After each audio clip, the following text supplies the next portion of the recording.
कन्नड तालुक्यात दिनांक 2 सप्टेंबर रोजी सकाळपासूनच मुसळधार पावसाने धुमाकूळ घातलाय। या पावसामुळे अंजना नदीने रौद्र रूप धारण केले होते। दुथडी भरून वाहणाऱ्या नदीने मार्गातील सर्व रस्ते, शेती आणि पूल आपल्या कवेत घेतल्यामुळे तपोवनपासून वासडी, हस्ता, पळशी, साखरवेल यांच्यासह अनेक गावांचा संपर्क तुटला आहे। हस्ता गावाजवळील पूल पाण्याच्या वेगामुळे तुटला आहे। हे सर्व पाणी अंजना प्रकल्प धरणात येते। त्यामुळे धरणाच्या पाणी पातळीत देखील सातत्याने वाढ होत असून अंजना धरण 80% पेक्षा जास्त भरले आहे।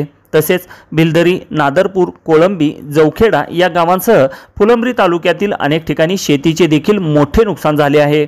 शेतातून पाणी वाहत असल्याने अनेक ठिकाणी शेती पिकांसह वाहून गेल्याचे दिसून आले। छत्रपती संभाजीनगर जिल्ह्यातील कन्नड, फुलंब्री तालुक्यासह अनेक ठिकाणी पावसाने कहर केला असून जनजीवन पूर्णतः विस्कळीत झाले आहे। हवामान खात्याने आणखी काही दिवस असाच पाऊस राहणार असल्याचे सांगितल्याने शेतकरी मात्र चिंताग्रस्त बनलाय। शिवशाही न्यूज प्रतिनिधी तातेराव बनसोडे, फुलंब्री।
ताज्या घडामोडी जाणून घेण्यासाठी शिवशाही न्यूज यूट्यूब चॅनलला सबस्क्राइब करा। आपण हा व्हिडिओ फेसबुकवर पाहत असाल तर फेसबुक पेज फॉलो करा आणि शिवशाहीन्यूज.com या आपल्या वेबसाईटलाही भेट द्या।